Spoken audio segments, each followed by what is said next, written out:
네, 세상의 모든 경제 이슈를 알려드리는 시간 경제 언박싱 코너입니다.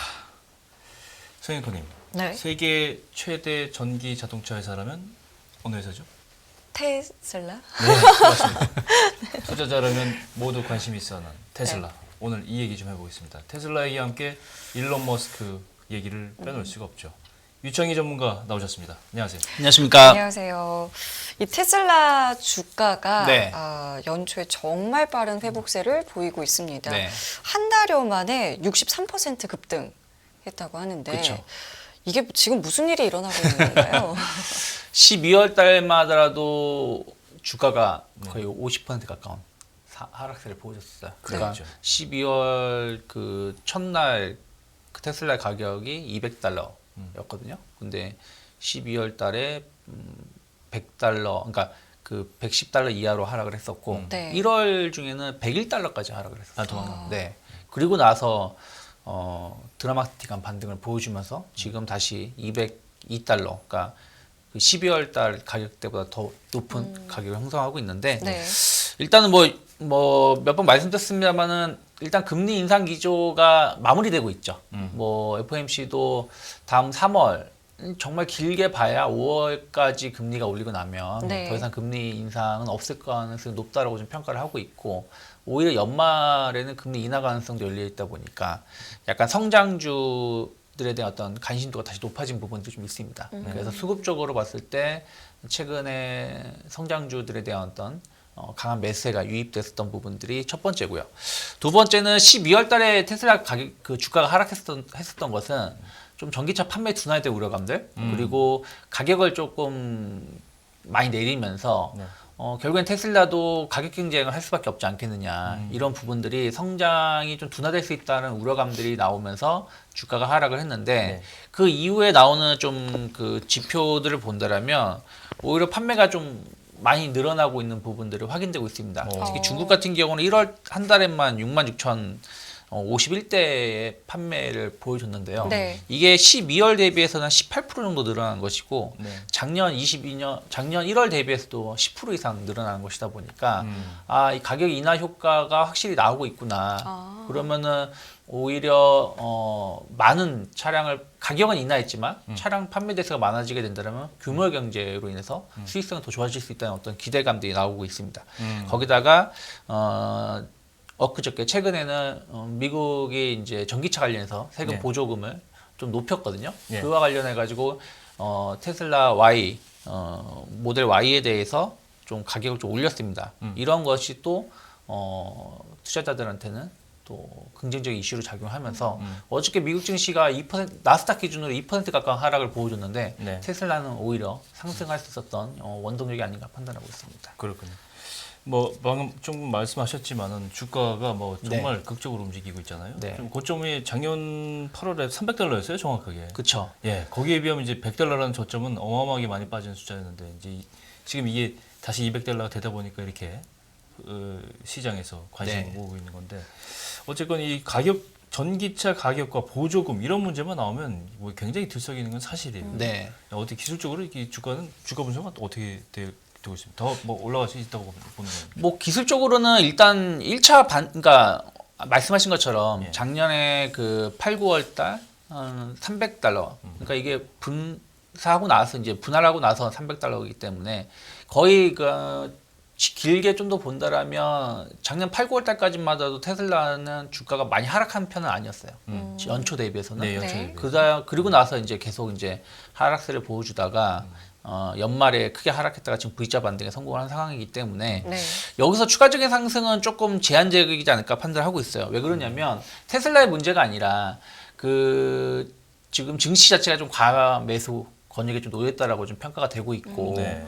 또 약간의 좀 이제 좀 차익 매물이 좀 나온다라면 조금의 조정이 나올 수 있다 생각하고 있는데 중요한 거는 과연 그러면 작년 한 해처럼 계속 저점을 이탈하면서 하락할 것이냐 그렇게 보고 있지는 않습니다. 개인적으로 봤을 때는 좀 하락은 할 수 있겠습니다만은 올해 전체적으로 좀 저점을 높여가고 고점도 좀 높여가는 흐름을 보여줄 수 있기 때문에 뭐 당장은 아니겠지만 좀 일정 가격 이하로 좀 조정이 나온다라면 조금 분할 매수해볼 수도 있는 위치가 될 수 있지 않을까 판단하고 있습니다. 네. 월가에서는 이 테슬라가 더 갈 수 있다 이렇게 전망이 나오고 있는데 네. 그 배경은 또 뭔지도 궁금해요. 뭐 아까 말씀드린 것처럼 뭐 기업의 주가라는 게 참 오를 때는 또 더 좋게 평가하기도 하고 떨어질 때는 또 부정적으로 평가를 하기도 하는데 네. 일단은 미국 투자은행 웨드부시 같은 경우는 최근에 테슬라 주가 상승이 여러 가지 이슈들, 특히 중국의 어떤 리오프닝에 대한 어떤 기대감들, 그리고 또 미국의 세제 혜택, 또 일론 머스크의 어떤 개인 사적인 행동 이런 부분들이 좀 완화가 되면서 조금 테슬라의 목표 주가를 기존의 200달러에서 225달러로 상향했습니다. 뭐 그래봐야 지금 가격으로 치면 한 10% 정도 더 올린 그렇죠. 거라고 좀 보실 수가 있겠는데 네. 일단 아까 말씀드린 것처럼 테슬라의 가격 하락, 뭐 중국, 유럽, 우리나라도 일부 가격을 인하를 했는데 이런 가격 인하 효과가 판매 증가를 좀 보여주고 있다는 것이죠. 그래서 지금 중국 같은 경우는 중국의 전기차 바이어들을 대상으로 한 설문조사에서 봤을 때 최근에 그 중국의 생산량이 상당히 늘어나고 있다. 6만 대에서 8만 대 수준까지 끌어올려진 걸로 확인되고 있고요. 이것이 아까 말씀드린 대로 중국 같은 경우 1월 한 달마다라도 6만 대 판매량을 보여준 것이 단순하게 좀 그 전에 판매가 좀 가격 인하 효과로 인해서 판매가 늘어난 것도 있지만 또 중국이 경제 봉쇄를 좀 완화시켜 주면서 또 외부 활동이 많아지고 또 이런 것들이 또 차량 또 교체 수요 이런 것들이 맞물리면서 올해 조금 더 판매가 잘 될 수 있다라는 것을 좀 반증시키는 것이 아닌가 좀 네. 평가를 하고 있고요. 예. 그리고 아까 말씀드린 것처럼 미국의 전기차 세액공제 가격 상한선이 기존의 5만 5천 달러에서 8만 달러로 상향이 되면서 좀 테슬라의 차량들은 조금 고가 모델들이 많이 있거든요. 네, 네. 전기차로 예. 다른 그 브랜드하고 비교해봤을 때. 그런데 그동안 세제 혜택을 받지 못했었던 차량들에 대해서 이제 세제 혜택을 받게 되고 거기에 맞춰서 가격까지 인상을 해버리게 되니까 오히려 더 수익성이 높아질 수 있다라고 좀 평가를 하고 있습니다.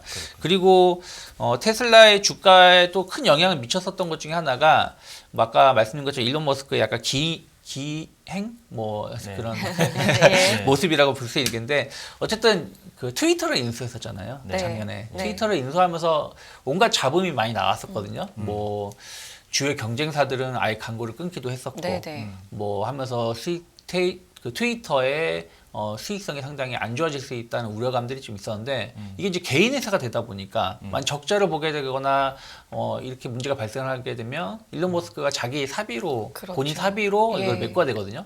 그런 거에 대한 불확실성 그리고 테슬라 주가가 좀 하락하다 보니까 또 그 테슬라를 담보로 해서 일론 머스크가 좀 그 자금을 마련한 부분들이 좀 있었기 때문에 이것이 또 반대 매매로 출회될 수 있다는 우려감들이 좀 있었는데 최근에 주가가 상승하면서 또 트위터도 이제 최고 경영자를 좀 찾고 있지 않습니까? 그래서 그런 부분들이 좀 사업이 좀 안정적으로 정상화되면서 좀 투자 심리가 개선되면서 또 주가가 올라오게 된 요소가 아닌가 판단하고 있습니다. 말씀하신 대로 테슬라만큼 CEO 네, 일론 머스크 영향력이 큰 회사는 많지 않죠. 없죠. 네. 이 캐릭터에 따라서 이 업황이 그쵸. 좌지우지되는 300슬라라고 이제 부를 시점이 온 것 같은데 300달러. 이 투자자들은 좀 어떻게 전략을 좀 가져가야 될까? 이거 고민될 것 같아요. 네. 뭐 일단은 말씀드린 대로 지난번 실적도 나쁘지 않았었어요. 예. 물론 그 뭐라 그럴까요? 성장세가 조금 정체되고 있다라는 평가가 좀 있기도 하고요. 또 이제는 전기차가 뭐 현대차마다도 전기차 그 라인업이 한 10대에서 11대 정도 현대 기아 합친다라면 그 정도 예. 되거든요. 뭐 포드라든지 또 유럽의 유수한 차량들 브랜드들도 전기차를 출시를 하고 있기 때문에 네. 거기다가 뭐 고급 브랜드 벤츠라든지 BMW도 상당히 고급화된 전기차 판매가 그렇죠. 이루어지고 있기 때문에 계속 나오고 있어요. 네, 테슬라의 이런 독주가 이어질 것인지 아닐지 여부에 대한 어떤 이제 올해가 좀 그 기준점이 되지 않을까 판단을 좀 하고 있습니다. 그래서 일단은 작년까지의 실적은 뭐 보는 시각에 따라 다르긴 하지만 아직까지는 긍정적인 해석을 좀 하고 있고 올해 1분기 실적이 상당히 중요할 것 같아요. 1분기 때 여전히 가격 인하 말씀드린 대로 가격 인하 효과로 인해서 판매량이 더 늘어나고 수익성도 조금 더 개선되는 부분들 그리고 테슬라를 보는 게 전기차만 보는 게 아니라 테슬라는 자율주행이라든지 이런 것을 구독 서비스를 하고 있는 게 있거든요. 그렇죠. 이 시장에 대한 어떤 성장 모멘텀이 확고한지에 대해서 좀 확인하고자 하는 심리가 좀 있을 것 같아요. 그래서 주가는 아까 말씀드린 대로 약간 뭐 기간 조정에 좀 들어갈 가능성이 높고 4월 달 이제 1분기 실적을 발표하는 흐름을 좀 확인하면서 주가의 방향성이 나오지 않을까 좀 판단을 좀 하고 있습니다. 그래서 아까 말씀드린 대로 만약에 이번에 그 1월 달에 확인됐던 $100가 저점이라는 게 확인이 된다라면 약간의 뭐 변동성은 있을 수 있겠지만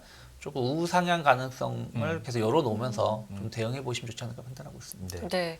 트위터 얘기해 주셨잖아요. 네. 이 일론 머스크가 하고 있는 뭐 기업의 숫자가 굉장히 여러 많죠. 가지 있는 걸로 네. 알고 있는데 네.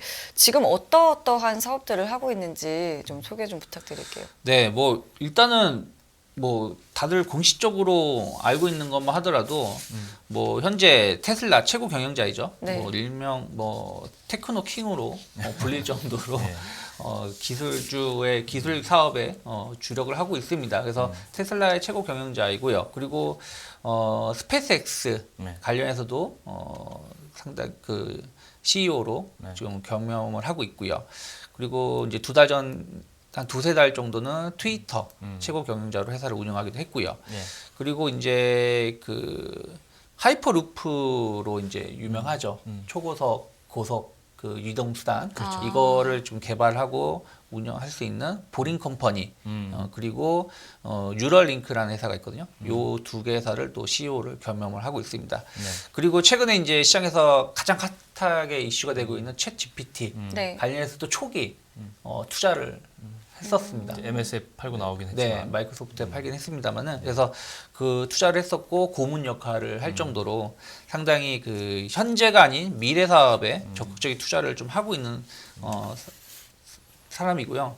뭐 타임지 같은 경우는 2021년에 올해 인물로 일론 머스크를 선정하면서 뭐 머스크보다 지구상의 생명체와 지구 밖의 생명체에 영향을 미친 사람은 거의 없다라고 평가할 정도였는데 예. 참 일론 머스크는 정말로 굴곡이 많은 삶을 살아온 것 같아요. 그러니까 그 남아프리카에서 태어났고 그랬죠. 집안이 상당히 부유한 집안이에요. 아버님도 상당히 이 엔지니어 기술 쪽에 상당히 높은 그 실력을 가지고 사업을 영위하며 성공을 했기 때문에 네. 상당히 좋은 집안 환경에서 자라났는데 좀 청년 시기에는 조금 힘든 시기를 겪었었죠. 예. 좀 제가 알기로는 아버님하고의 관계가 좀 안 좋아지면서 이제 미국으로 넘어오게 됐고 네. 뭐 일용직을 할 정도로 뭐 되게 힘든 시기를 보내기도 했었는데 그 페이팔의 전신인 회사를 설립을 해서 매각에 성공하면서 1995년에 2천억을 벌은 억만장자 대열에 올라서게 됐고요. 그리고 나서 이제 스페이스X를 설립을 하게 됐고요. 그리고 이제 테슬라라는 회사를 만들어서 전기차 시장을 보급하는데 성공을 하게 됐죠. 네. 그래서 본격적인 부를 축적한 거는 2010년 정도 이후라고 보시면 되실 것 같고요. 뭐 일 중독자로도 유명하죠. 하루에 뭐 주당 뭐 80에서 100시간 정도를 일을 하는데 과거에는 뭐 120시간 이상 일을 했었다고 하니까요. 네. 그래서 여러 가지 뭐 이런 부분들 때문에 테슬라가 그 일론 머스크에 대한 팬들도 있고 또 그런 기행에 대해서 또 부정적으로 보는 사람들도 있고 네. 그러지 않나 판단하고 생각하고 맞습니다. 있습니다. 이게 뭐 별명이 있잖아요. 아이언맨. 네. 예? 영화에 나오는 현재판 아이언. 그 현재판 아이언맨. 네. 스페이스X 같은 경우는 가장 그 빠르게 진전되고 있는 일론 머스크 사업 중에 하나인데 네. 이게 달, 화성, 이 오가는 왕복 우주선이잖아요. 네. 예, 왕복이라는 것도 굉장히 중요하고 그렇죠. 과거에는 왕복이 없었잖아요. 거의 없던 시절. 스타쉽이라고 부르는데 네. 이거 일론 머스크의 도전, 이게 임박해 왔죠? 이제 또?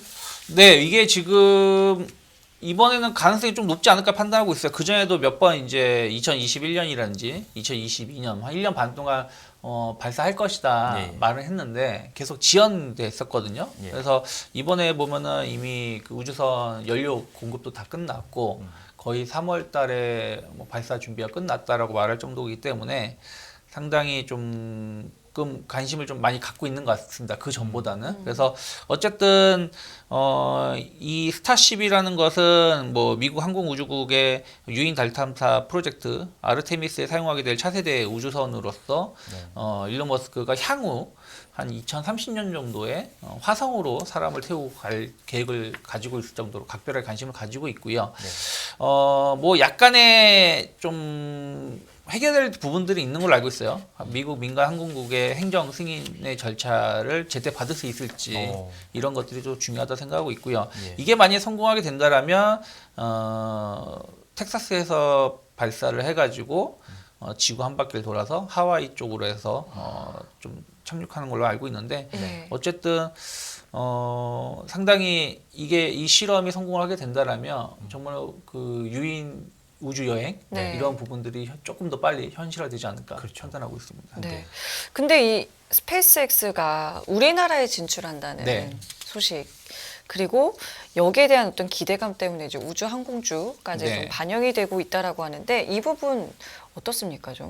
그렇죠. 그러니까 스페이스X 스타링크가 우리나라에 시범 서비스를 하겠다. 예. 어떻게 보면 전 세계에서 최초로 좀 테스트 베드로 테스트할 수 있는 국가로 좀 선정을 했다라고 보시면 되실 것 같아요. 예. 이미 한국 측에는 우리나라에는 기간통신 사업자 등록을 허가를 다 마무리하고 있고 네. 빠르면 2분기 정도에 본격적인 서비스를 개시할 거라 보고 있는데 뭐 많은 사람들이 보기에는 아니 우리나라 하면 통신 강국으로 유명하잖아요. 네. 이미 안 터지는 곳이 없고 네, 네. 또 5G를 전 세계에서 가장 먼저 서비스를 시작을 했고 지금도 가장 많은 인프라를 설치한 나라인데 과연 이런 그 위성 서비스가 필요하냐라고 생각하실 수 있겠습니다만은 위성이 아니라 이 통신에 대한 수요는 매우 급격하게 늘어나고 있습니다. 뭐 최근에 뭐 AI라든지 로봇 관련된 것도 맞아요. 이제 이런 빅데이터를 활용해서 계속해서 서비스가 이루어지기 때문에 통신 서비스가 필요한 부분들이 있고요. 그리고 자율주행, 또 UAM, 도심 모빌리티, 항공 이런 부분들도 결국에는 통신을 통해 가지고 전체적인 차량이라든지 UAM 이런 부분들에 대한 위치라든지 이런 것을 좀 선정이 좀 필요한 부분들인데 5G 같은 경우는 이 전파가 도달하는 그 구간이 상당히 짧습니다. 네. 그래서 이런 부분들이 음영 지역이라고 하죠. 아. 이런 것들이 생길 수밖에 없는 네네. 것이고 또 우리나라가 아직 5G가 100% 잘 그 인프라가 구축되어 있지가 않아요. 네. 그러다 보니까 최근에 주파수도 회수할 정도인데 그러면은 이제 아까 말씀드린 것처럼 통신 수요가 급격하게 늘어나고 있는 상황에서 이것을 5G가 대체가 안 되면 6G로 넘어가야 되는데 그렇죠. 이게 바로 넘어가기 쉽지 않다는 것이죠. 그래서 이 저궤도 위성을 통해서 이 음영 지역이라든지 이런 부분들을 좀 보완해 줄 수 있는 역할을 해줄 수 있기 때문에 우리나라를 테스트 국가로 선정한 것이 아닌가 생각을 좀 하고 있고요. 네. 거기다가 이제 뭐 꼭 지상에만 있는 게 아니라 아까 UAM이라든지 선박 자율주행 뭐 네. 이런 부분들 관련해서도 계속 필요하다 보니까 우리나라의 어떤 기존에 잘 깔려 있는 통신 인프라 그리고 앞으로 좀 필요할 수 있는 부분들을 좀 보완제로 하면서 네.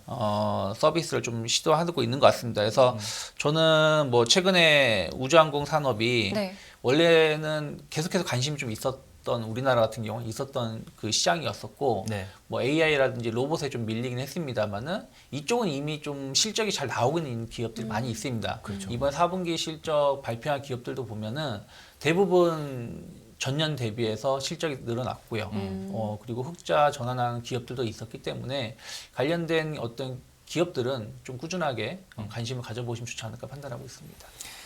네, 테슬라 모터스부터 스페이스X까지 일론 머스크 사업 전반에 대해서 유창희 평론가와 함께 얘기 들어봤습니다. 더 다음 기회에 또 계속해서 얘기 나눠주시기 바랍니다. 오늘 고맙습니다. 네, 고맙습니다.